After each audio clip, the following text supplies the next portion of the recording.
Example 13 देखो। अब हम लोग एग्जाम्पल 13 करेंगे। ओके, ध्यान दें। इफ़ ए, यह एक मैट्रिक्स है, अब बी मैट्रिक्स है। ओके, ए बी आपके मैट्रिक्स हैं और आपको फाइंड करना है A B and B A. A B defined होगा कि नहीं होगा, पहले तो आप ये पता करें। इसके लिए आपको ये देखना पड़ेगा ए और बी का आर्डर क्या है। ऑब्जर्व करके आपको बताना पड़ेगा ए का आर्डर क्या है। जरा देखो, 2 रो है, 3 कॉलम है, 2/3। ठीक है। बी का आर्डर बताओ, 3 रो है और 2 कॉलम है, तो 3 रो 3/2। ओके, ए बी के लिए क्या करते हैं, ए से कॉलम और बी से रो इक्वल होने चाहिए। ए से कॉलम और बी से रो आपस में क्या होने चाहिए, इक्वल होने चाहिए। यहाँ पर इक्वल है, इसका मतलब ए बी क्या होगा, डिफाइंड होगा। ए बी आपका डिफाइंड होगा और एक नई मैट्रिक्स आपको मिलेगी। ए बी डिफाइंड होगा और आपको एक नया मैट्रिक्स मिलेगा और उसका आर्डर क्या होगा, ए का रो कितना है 2 और बी का कॉलम 2। कहने का मतलब ए बी डिफाइंड होगा और जिसका ऑर्डर 2/2 होगा। ओके। अच्छा, अब ऐसे ही आप बी ए के लिए देखो। बी ए के लिए आप कैसे चेक करेंगे, आप बी ए के लिए बी ए डिफाइंड कब होगा, तो बी का कॉलम, फर्स्ट मैट्रिक्स का कॉलम, बी का कॉलम कौन है, 2 है, बी का कॉलम 2 है। फिर ए का रो है, दोनों बराबर है, दोनों इक्वल है, इसका मतलब बी ए भी डिफाइंड है। और बी ए डिफाइंड है तो एक मैट्रिक्स आएगी और इस मैट्रिक्स का आर्डर क्या होगा, तो बी का रो कितना है, बी का रो यहाँ पर 3 है, बी का रो कितना है 3 है और ए का कॉलम कितना है 3 है। तो यानी कि जो बी ए होगा वो 3/3 का होगा और जो ए बी होगा वो 2/2 का होगा। इस एग्जाम्पल में एक क्वेश्चन और है, वो आपसे पूछा है, बताइए क्या A B is equal to B A है। आपसे पूछा है A B is not equal to B A, ऐसा आपसे कहा है, आप दिखाओ। तो आप यहाँ देख रहे हो कि ए बी का आर्डर 2/2 है और बी ए का आर्डर 3/3 है, दोनों सेम आर्डर के नहीं हैं, इसलिए A B is not equal to B A. यह बात प्रूफ हो गई। ठीक है, यह बात यहाँ प्रूफ हो गई कि A B is not equal to B A. क्यों? क्योंकि ए बी का आर्डर जो है वो 2/2 है और बी ए का आर्डर क्या है 3/3 है। A B equal to B A होने के लिए सेम आर्डर के होने चाहिए, ये हम जानते हैं। कोई 2 मैट्रिक्स आपस में इक्वल कब होता है, जब सेम आर्डर हो। तो यहाँ तो ए बी का तो 2/2 है, इसका 3/3 है, आपस में इक्वल नहीं है, आर्डर सेम नहीं है, तो इसलिए ये A B is not equal to B A. ये बात तो कन्फर्म हो गई। ओके, ठीक। अब हम बेटा जी यहाँ पर मल्टीप्लाई कराएंगे और अब यहाँ पर हम कोई रूल नहीं लिखेंगे, डायरेक्ट मल्टीप्लाई कराएंगे। और जैसे हम मल्टीप्लाई कराएंगे आप भी कोशिश कीजिए ठीक ऐसे ही मल्टीप्लाई करने की। ओके, समझने के लिए समझ लेते हैं कि ए बी के अंदर हम एलिमेंट कितने होंगे, 4 एलिमेंट होंगे। वो एलिमेंट कौन कौन से होंगे, वो कहाँ पर आएंगे, वो एक एलिमेंट यहाँ पर आ जाएगा, एक एलिमेंट यहाँ पर आ जाएगा, एक एलिमेंट यहाँ पर आएगा, एक एलिमेंट यहाँ पर आएगा। ठीक है, यहाँ पर जो एलिमेंट आएगा उसका पोजीशन क्या है, फर्स्ट रो फर्स्ट कॉलम। फिर से सुनो, इसका पोजीशन क्या है, फर्स्ट रो फर्स्ट कॉलम। तो हम फर्स्ट रो लेंगे फर्स्ट मैट्रिक्स से, फर्स्ट रो हम लेंगे फर्स्ट मैट्रिक्स से। ये आपका फर्स्ट मैट्रिक्स ए है, देखो इसमें ए पहला मैट्रिक्स है, बी दूसरा मैट्रिक्स है। तो ए से हम रो लेंगे, तो ये देखो हमने रो ले लिया है। बी से क्या लेंगे, कॉलम, फर्स्ट कॉलम, ये ठीक है। जो यहाँ हम ऐसे लिखते थे C1 फिर रो फिर ऐसे फर्स्ट का मैट्रिक्स ऐसे लिखते थे ना, उसको मैंने डायरेक्ट यहाँ लिख दिया, समझ लिया इस चीज़ को। फिर सुनो, इसका पोजीशन क्या है, फर्स्ट रो फर्स्ट कॉलम। तो फर्स्ट रो ए से लेंगे और फर्स्ट कॉलम बी से लेंगे। ओके, अब इनका हम मल्टीप्लाई कराएंगे करेस्पॉन्डिंग एलिमेंट का। ओके, यदि मल्टीप्लाई करने में आपको दिक्कत हो रही हो तो थोड़ा सा आप लिख लें अभी, क्योंकि आपको दिक्कत हो जाएगी, आप गलती होने की संभावना रहेगी। इसलिए हम क्या कर रहे हैं, पहले इस वाले एलिमेंट को लिख लो, 1 - 2 और यहाँ पर 3, और फिर इसको लिख लो। पहले 2 को लिखना, 2 फिर 4 लिखो, फिर 2 लिखो, ठीक है। यहाँ इस चीज़ को यहाँ पर इसलिए लिख लिए, मल्टीप्लाई करने में हमको आसानी होती है, बार बार यहाँ देखना नहीं पड़ेगा। ओके, केवल इसलिए। और चाहे अगर आप तो यहाँ ही मल्टीप्लाई ऐसा करा सकते हैं। ओके, तो ये मल्टीप्लाई कराएंगे, इसका मल्टीप्लाई कितना आएगा, 2 आएगा। इसका मल्टीप्लाई कितना आएगा, -8 आएगा। इसका मल्टीप्लाई कितना आएगा, 6 आएगा। अब इन सबको क्या कर देंगे, हम ऐड कर देंगे। यहाँ ब्रैकेट लगा दो, तो देखो कितना आ गया, 6 × 8 हो गया, 8 - 8 क्या हो गया, 0 हो गया।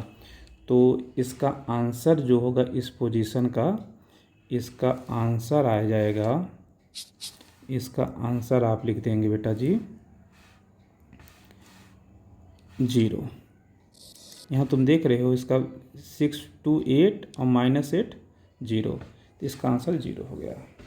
ये आपका रफ वर्क था, ये इसको लिखने की ज़रूरत आपको नहीं है, ये कट कर दिया।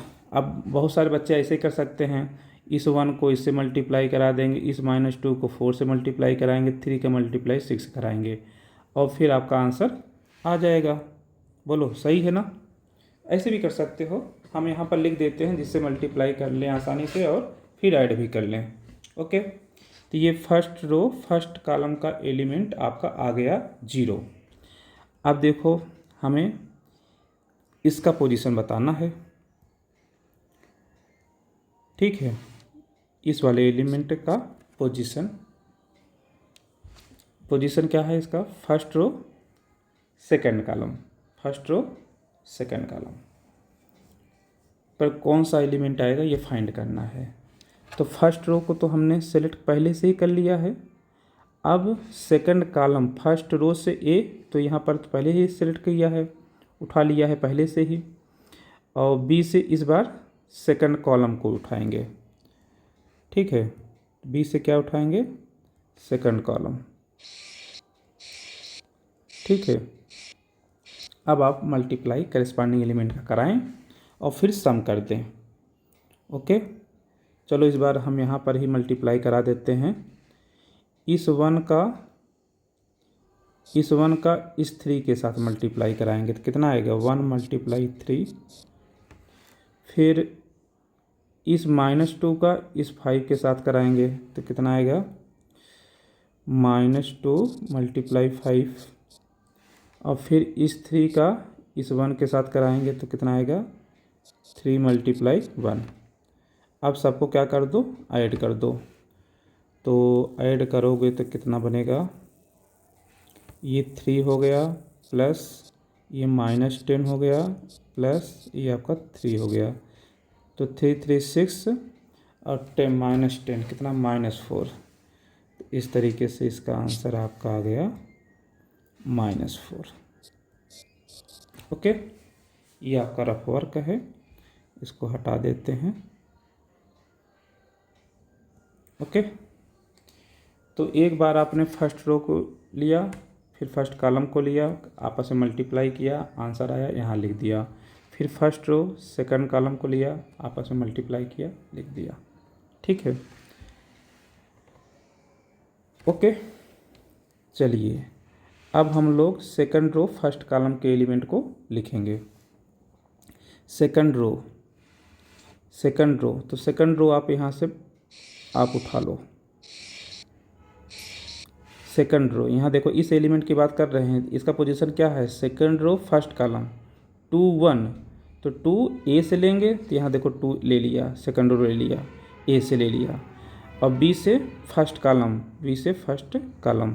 कहने मतलब इसके एलिमेंट और इसके एलिमेंट हम यहाँ पर लिखने जा रहे हैं, ठीक है। इसके एलिमेंट क्या है, -4 2 5, और इसके कॉलम वाले एलिमेंट लिखने जा रहे हैं 2 4 2। आपस में मल्टीप्लाई कराएं, तो मल्टीप्लाई आपस में कराएं,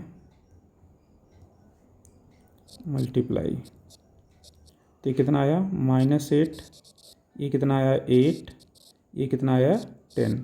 अब इन सबको आपस में ऐड कर लो, सम कर लो, तो सम कर लेंगे तो कितना आ गया 10, तो इसका आंसर आ गया आपका 10। ओके, अब ये भी आपका रफ वर्क था, इसको हम हटा देते हैं। ओके, अब आप सेकंड रो सेकंड कॉलम, तो सेकंड रो ये है और सेकंड कॉलम ये है, सेकंड रो ए से, सेकंड कॉलम बी से, तो कितना आ जाएगा, पहले सेकंड रो के एलिमेंट फिर से लिखो, -4 2 5, अब सेकंड कॉलम के एलिमेंट लिखो 3 5 1, 3 5 1। इधर से एलिमेंट नहीं लिखेंगे, कोई ऐसा नहीं लिखेगा 1 5 3, ऐसा नहीं, 3 5 1 इधर से ऊपर से नीचे की तरफ लिखेंगे, और इसको लेफ्ट से राइट की तरफ लिखेंगे, -4 2 5 3 5 1, और फिर उसके बाद इसका आपस में मल्टीप्लाई कराएंगे, मल्टीप्लाई कराएं आप,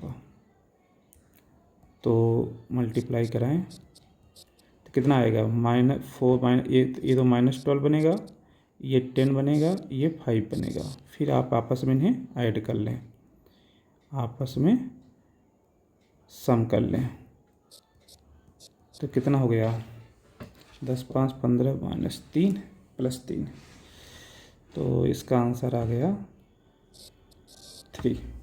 ओके, तो ए बी के कौन कौन से एलिमेंट आएंगे वो सारे एलिमेंट हमने फाइंड कर दिए और लिख दिए। ये आपका रफ वर्क है। ओके, यहाँ से कट कर देते हैं। अब चलो हम लोग बी ए फाइंड करेंगे। क्या फाइंड करेंगे, बी ए। कहने मतलब इस बार बी आपका पहला मैट्रिक्स है, ए दूसरा मैट्रिक्स है, तो पहले मैट्रिक्स से हम रो लेंगे। ओके, पहले मैट्रिक्स क्या लेंगे, रो। चलो इसको भी हम हटा देते हैं, ठीक है, फिर से एलिमेंट लिख देते हैं। देखो ए में कौन कौन से एलिमेंट थे, ए में एलिमेंट थे 1 -2 3, और बी और फिर -4 2 5। बी में कौन कौन से एलिमेंट थे, 2 4 2 2 4 2 और 3 5 1।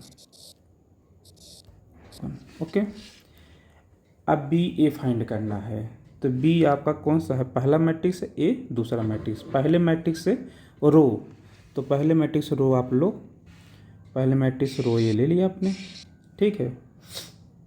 अब इसको हम क्रम से पहले फर्स्ट कॉलम के साथ, पहले फर्स्ट कॉलम के साथ,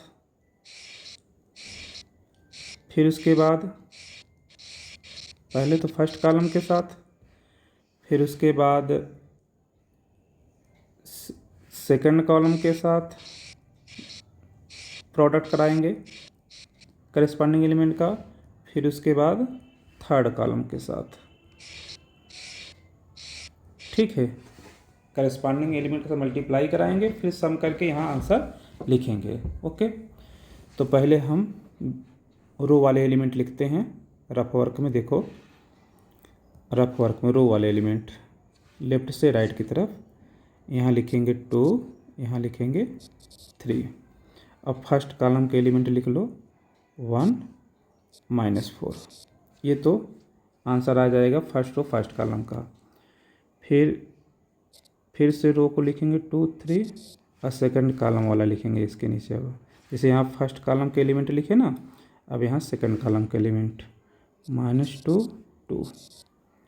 ओके, मल्टीप्लाई कराएंगे और एक और बचता है, इसको भी लिख लेते हैं, इसको यहाँ लिख लेते हैं 2 3 और थर्ड कॉलम के 3 5। ओके, अब हम लोग प्रोडक्ट कराएंगे, मल्टीप्लाई कराएंगे। मल्टीप्लाई, इसका मल्टीप्लाई कितना आएगा 2, इसका आएगा कितना -12। अब ठीक है, इसका कितना आएगा -4, इसका कितना आएगा 6। मल्टीप्लाई कराएंगे, इसका मल्टीप्लाई कितना आएगा 6, इसका कितना आएगा 15। अब फिर अब आप सबको ऐड कर लो। आप इसको ऐड करोगे तो कितना आएगा, ऐड करने पर 2 और -12 कितना आएगा 10, -10। तो ये आपका आ गया -10। तो -10 यहाँ लिख दे। अब इसको देखो ऐड करो तो -4 + 6 कितना आएगा 2। ये 2 आ गया, यहाँ पर आप लिख दें 2। इसको देखो 3 × 3 6, ये इसको ऐड कराओ 21, ये 21, यहाँ लिख दो 21।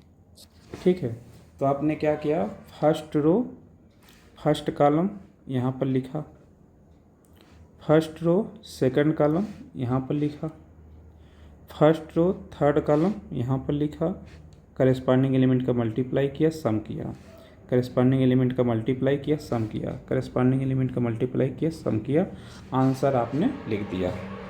ओके, पहले फर्स्ट रो फर्स्ट कॉलम का, फिर फर्स्ट रो सेकंड कॉलम का, फिर फर्स्ट रो थर्ड कॉलम का। ओके, ये आपका आंसर आ गया।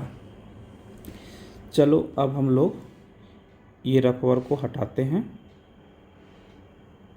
ये रफ वर्क को हटाते हैं।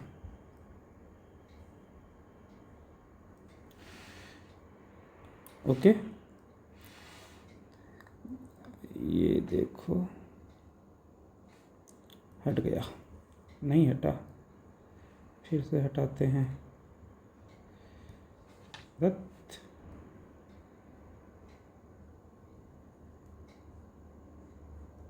हाँ, अब हट गया। ठीक है, ये तो फर्स्ट रो के जितने एलिमेंट थे सब आ गए। ओके, तुमने बी आपका पहला मैट्रिक्स, पहले मैट्रिक्स आपने फर्स्ट रो लिया और दूसरे मैट्रिक्स के पहले कॉलम, दूसरे कॉलम, तीसरे कॉलम से करेस्पॉन्डिंग एलिमेंट के साथ मल्टीप्लाई कराकर फर्स्ट रो का आंसर आ गया। अब आप पहले मैट्रिक्स से सेकंड रो को लेंगे, पहले मैट्रिक्स से सेकंड रो को, ये आपका सेकंड रो है। अब ठीक वही काम आप पहले सेकंड रो फर्स्ट कॉलम, फिर second row second column, second row third column लिखेंगे। चलो लिखना स्टार्ट करते हैं। ओके, सेकंड रो के एलिमेंट लिखो, पहले ही मैट्रिक्स को पहले लिखते हैं। ये पहला मैट्रिक्स है, यहाँ पर देखो बी क्या है, पहला मैट्रिक्स है, तो पहले मैट्रिक्स के रो को लिखते हैं यहाँ पर 4 5। ठीक, 4 5। अब यहाँ पहले कॉलम को लो, पहले 1 -4। अब चलो फिर यहाँ फिर से 4 5, यहाँ सेकंड कॉलम को लिखो -2 2, फिर 4 5, इस बार थर्ड कॉलम को लिखो 3 5। ओके, अब आपको क्या कराना है, मल्टीप्लाई कराना है। मल्टीप्लाई, तो मल्टीप्लाई करने को कितना आएगा 4, ये कितना आएगा -20। यहाँ देखो मल्टीप्लाई कराओ -8, ये मल्टीप्लाई कराओगे 10, इधर आपका आएगा मल्टीप्लाई कराने 12, इसको मल्टीप्लाई कराओ 25। अब क्या करेंगे, मल्टीप्लाई करा दिया, अब इसके बाद आप सम करते हो, सम तो सम करने पे कितना आएगा 4 माइनस 20 तो आपका आएगा -16। तो इसका आंसर लिख दो -16। अब इसको देखो प्लस कराओ तो 10 - 8 कितना आएगा 2। इसका आंसर 2। अब इसको देखो प्लस कराओ तो 12 और 25 कितना होगा 37। यहाँ 37 आ गया। ठीक है, क्या किया आपने, सेकंड रो फर्स्ट कॉलम यहाँ पर लिखा, सेकंड रो सेकंड कॉलम यहाँ पर लिखा, सेकंड रो थर्ड कॉलम यहाँ पर लिखा, और फिर उसके बाद करेस्पॉन्डिंग एलिमेंट का मल्टीप्लाई किया और उसके बाद सम किया, रिजल्ट आ गया, यहाँ पर आपने लिख दिया। ओके, ये तो हो गया आपका सेकंड रो के सभी एलिमेंट। ओके, चलो अब हम इसको ये रफ वर्क हटाते हैं, यहाँ से भी ये रफ वर्क हटाते हैं, यहाँ से भी रफ वर्क हटाते हैं। ओके, अब आपका थर्ड रो के एलिमेंट फाइंड करना है। तो फर्स्ट मैट्रिक्स बी है, फर्स्ट मैट्रिक्स से आप थर्ड रो को ले लीजिए, थर्ड रो को फर्स्ट मैट्रिक्स से। ओके, तो ये आपका फर्स्ट मैट्रिक्स आपने थर्ड रो ले लिया। अब ठीक वही काम करें जो जैसे अभी इसके पहले आपने किया था, third row first column, third row second column, third row third column, लिखें, मल्टीप्लाई कराएं, सम कराएं। चलो स्टार्ट करते हैं। ओके, थर्ड रो के एलिमेंट लिखो 2 1 और फर्स्ट कॉलम के एलिमेंट लिखो ए के 1 -4। चलो अब यहाँ पर लिखो फिर से 2 1, अब सेकंड कॉलम के एलिमेंट लिखो -2 2, और फिर उसके बाद फिर से 2 1 लिखो और थर्ड कॉलम के एलिमेंट लिखो 3 5। ओके, चलो मल्टीप्लाई कराते हैं, मल्टीप्लाई करें कितना आएगा 2, इसका कितना मल्टीप्लाई करने कितना आएगा -4, इसका मल्टीप्लाई कराते हैं -4, इसका कितना आएगा 2 मल्टीप्लाई करने पर, इसका मल्टीप्लाई कराओ ये 6 आ जाएगा, इसका मल्टीप्लाई कराओ 5 आएगा। अब आप सम करें, सम करें तो कितना आएगा -4 + 2 कितना आएगा -2, तो -2 इसका आंसर आ गया। इसका सम करने पे कितना आएगा -4 + 2, फिर से -2 आया, -2 लिख दें। इसका सम करने पे कितना आएगा 11, यहाँ कितना आ गया 11। ओके, ये है आपका आंसर, बीए का मैट्रिक्स का आंसर आ गया। ओके, तो ये आपका एग्जाम्पल 13 था। A B and B A find करना था, आपने ए बी भी फाइंड कर लिया और बी ए भी फाइंड कर लिया। बी ए में 9 एलिमेंट आया और ए बी में 4 एलिमेंट आया। यहाँ तुम देख रहे हो ए बी और बी ए आपस में इक्वल नहीं है, इस बात की हम लोग पहले ही बता चुके हैं। ओके, इस एग्जाम्पल में एक चीज़ आप और देख रहे हैं कि ए बी डिफाइंड है और बी ए भी, ये बी ए भी डिफाइंड है, ए बी भी डिफाइंड है और बी ए भी डिफाइंड है। ठीक है, और but A B is not equal to B A, but A B A के इक्वल नहीं है। तो कहने मतलब तुम ए बी को बी ए नहीं लिख सकते हो, तो नहीं लिख सकते तो इसका मतलब ये कम्यूटेटिव लॉ को होल्ड नहीं करता।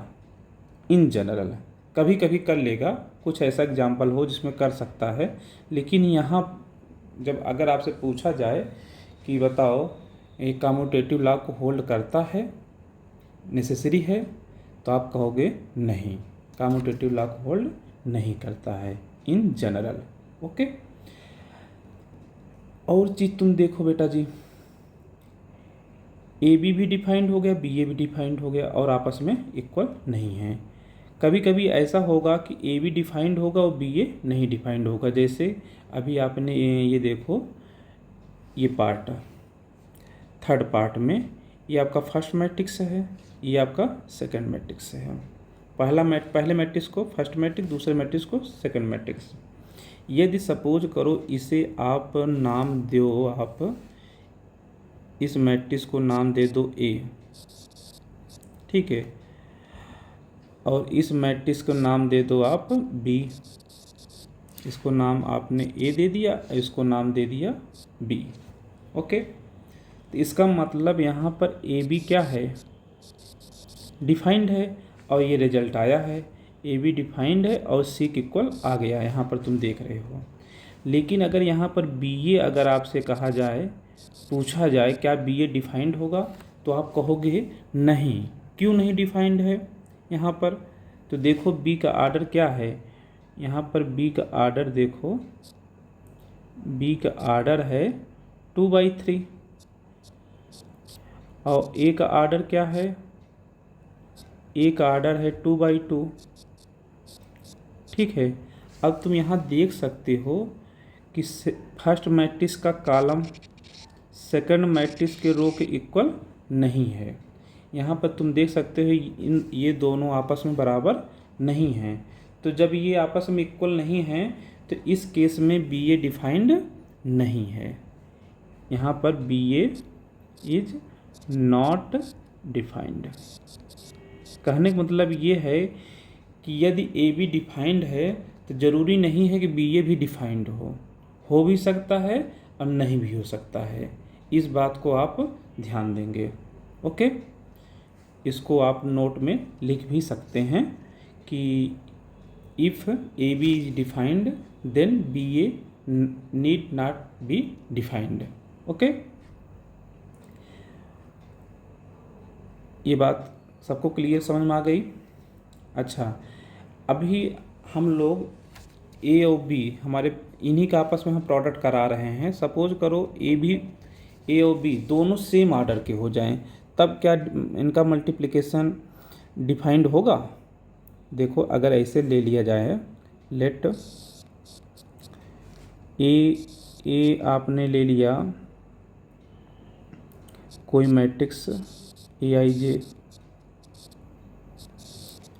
और एक मैट्रिक्स ले लिया बी आई जे। हम चाहते हैं दोनों सेम आर्डर हों, तो कोई भी सेम आर्डर आप बता दो। जैसे हमने लिख दिया ए का आर्डर 3/4, अब बी के भी आर्डर क्या लिख दिया 3/4।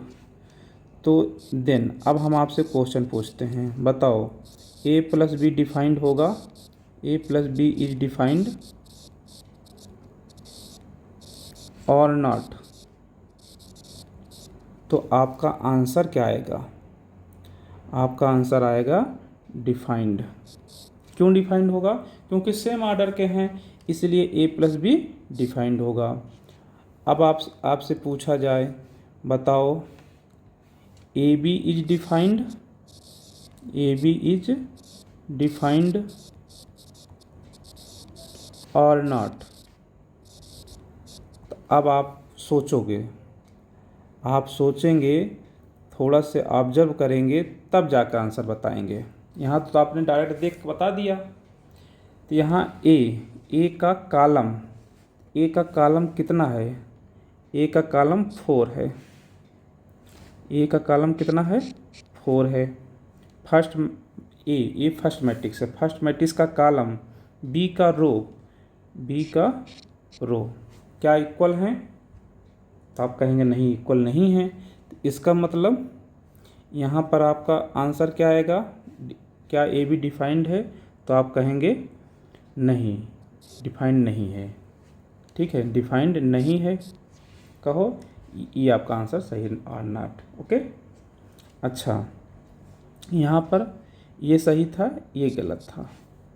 ओके, अब दूसरा क्वेश्चन बताओ, बी ए डिफाइंड होगा, बी ए इज डिफाइंड और नॉट?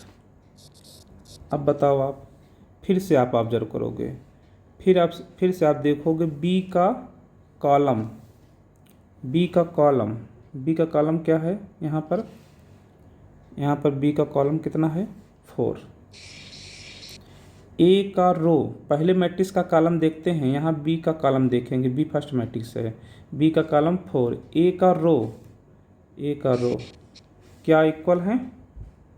तो आप कहेंगे नहीं, 4 यहाँ 4 है, यहाँ 3 है, इक्वल नहीं है। जब इक्वल नहीं है तो क्या डिफाइंड होगा? तो आप कहेंगे नहीं, डिफाइंड नहीं होगा। तो कौन सा आंसर सही होगा इसका? ये आपका सही है, बी, ये डिफाइंड नहीं होगा। ओके, कहने का मतलब यदि हमारे पास 2 मैट्रिक्स ए और बी सेम आर्डर के हैं तो उनका सम तो डिफाइंड होगा, बट उनका प्रोडक्ट डिफाइंड नहीं होगा। कहने का मतलब ए बी भी डिफाइंड नहीं होगा और बी ए भी नहीं डिफाइंड होगा। लेकिन यहीं पर अगर हम इस तरीके से मैट्रिक्स कंसीडर कर लें, जैसे ए को ले लिया ए आई जे, यहाँ बी को ले लिया बी आई जे, फिर से हम सेम आर्डर कंसीडर करेंगे। इस बार हमने कंसीडर कर लिया आर्डर 2/2, यहाँ भी कर लिया क्या 2/2। जैसे इधर हमने सेम आर्डर कंसीडर की 3/4 3/4, यहाँ पर भी 2/2 2/2 या 3/3 3/3, इस तरीके से कंसीडर कर लो। अब बताओ आप, सम तो डिफाइंड होगा, इस सम वाले क्वेश्चन हम नहीं पूछेंगे, सम तो डिफाइंड होगा निश्चित रूप से। मल्टीप्लिकेशन की बात कर रहे हैं, तो आप बताओ ए बी इज डिफाइंड? तो आप कहेंगे हाँ डिफाइंड है, यहाँ पर ए बी डिफाइंड है। क्यों डिफाइंड है? क्योंकि ए का कॉलम, फर्स्ट मैट्रिक्स का कॉलम, फर्स्ट मैट्रिक्स ए का कॉलम बी के रो के इक्वल है, इसलिए डिफाइंड है। तो मैट्रिक्स क्या आएगा? एक नई मैट्रिक्स आपको मिल जाएगी। वो मैट्रिक्स क्या होगी? ए बी इज डिफाइंड, और वो आपकी इक्वल हो जाएगी, वो आपकी इक्वल हो जाएगी इज इक्वल टू सी। एक नई मैट्रिक्स सी के इक्वल आएगी। फिर आपसे पूछा जाए, क्या बताओ बी ए डिफाइंड होगा? बी ए इज डिफाइंड, तो फिर से आप ऑब्जर्व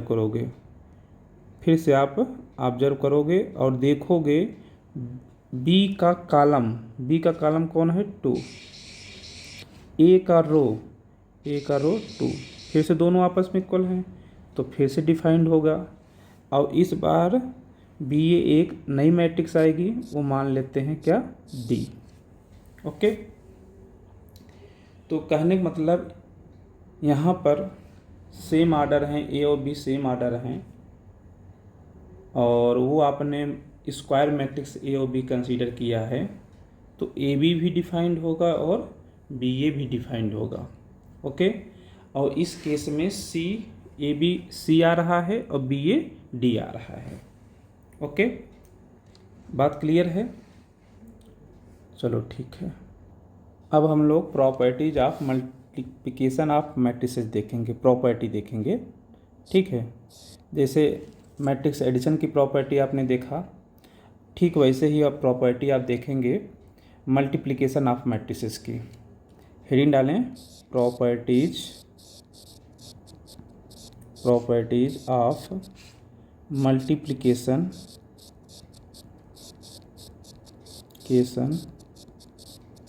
ऑफ मैट्रिसेस। ठीक है, इसमें आप फर्स्ट हेडिंग डालेंगे, बेटा जी कम्यूटेटिव लॉ को तो होल्ड करता नहीं, लेकिन एसोसिएटिव लॉ को होल्ड करता है, एसोसिएटिव लॉ को होल्ड करता है। ठीक है, इसमें हम लोग क्या करते हैं? 3 मैट्रिक्स कंसीडर करते हैं, जैसा कि आप जानते हैं। ठीक है, ए बी सी, कोई 3 मैट्रिक्स आप ले लेंगे for any A B C 3 matrixes,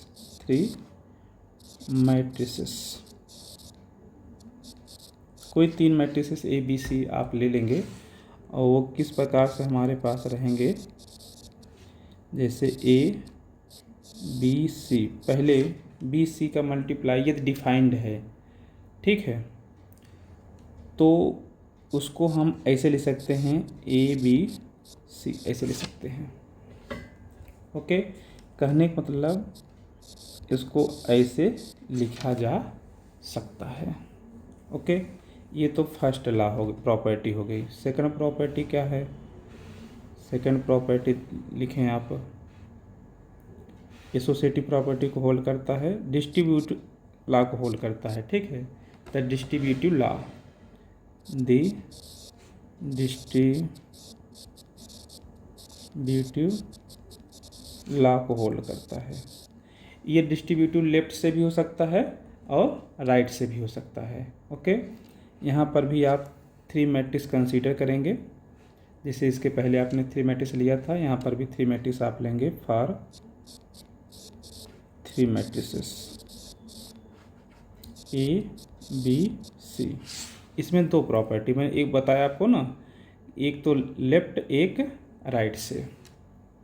जैसे फर्स्ट में लिखते हैं, जैसे पहले हमको b प्लस सी है ऐड है, इसमें यदि हम a से मल्टीप्लाई कराते हैं तो वो आप उसको ऐसे लिखेंगे इज इक्वल टू, इस बात का ध्यान देना भी हम आपको बता रहे हैं, A B plus A C.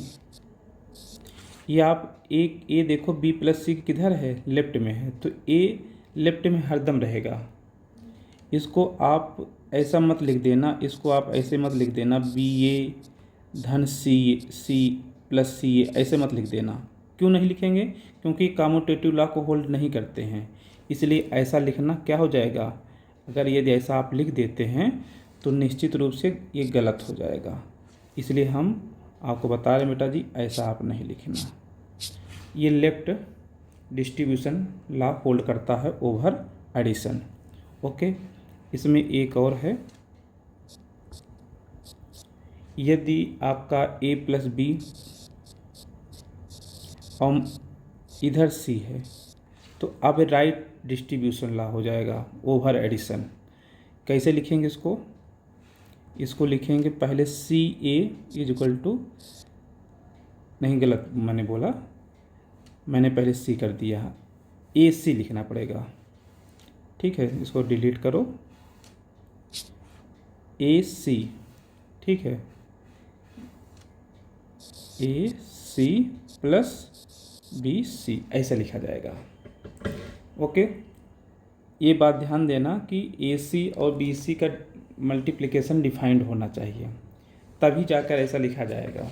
Okay, और फिर उसके बाद आप लास्ट हेडिंग डालेंगे इसमें, the existence of multiplicative identity.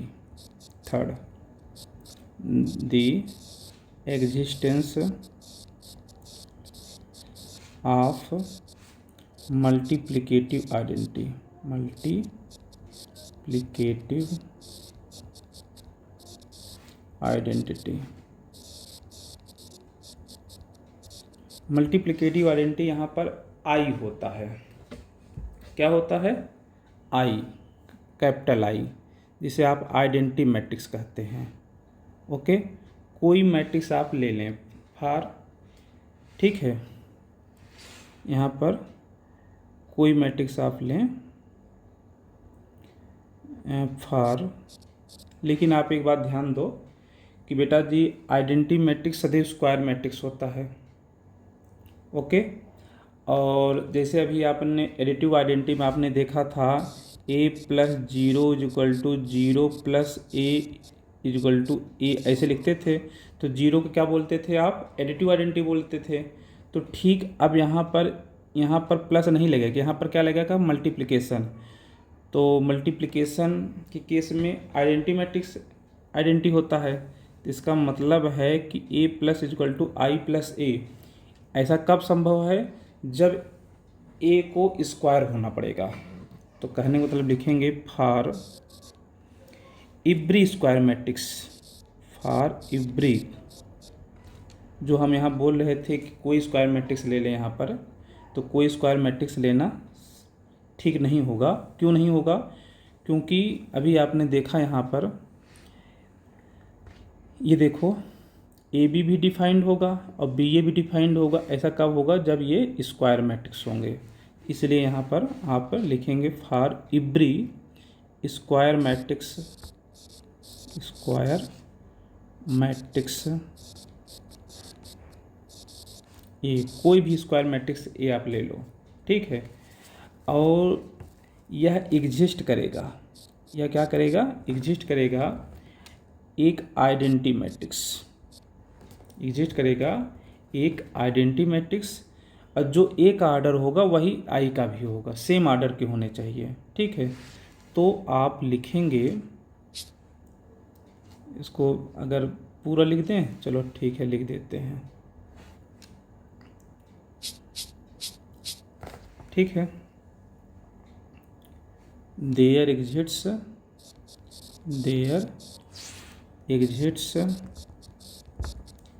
N identity matrix of same order, दोनों सेम ऑर्डर के होने चाहिए। और ये किस प्रकार से होंगे? Such that A I is equal to I A is equal to A. इस केस में आप आई को क्या कहेंगे? Identity matrix, okay. अब इस पर आप एग्जाम्पल 16 आप खुद से ट्राई करना, आप बना लेंगे, ओके। और जितने भी क्वेश्चन हैं, क्वेश्चन नंबर 3 के सभी क्वेश्चन आप बनाने की कोशिश कीजिएगा, सभी क्वेश्चन आप बना सकते हैं। और क्वेश्चन नंबर 13 को भी आप, 14 को भी आप चेक करना, सब बन जाएंगे क्वेश्चन, ठीक है, ओके। जैसे हमें ए स्क्वायर फाइंड करना है, जैसे आपको क्या फाइंड करना है, सपोज करो ए स्क्वायर, तो क्या करेंगे आप? ए इंटू ए करेंगे, आपको ए स्क्वायर मिल जाएगा।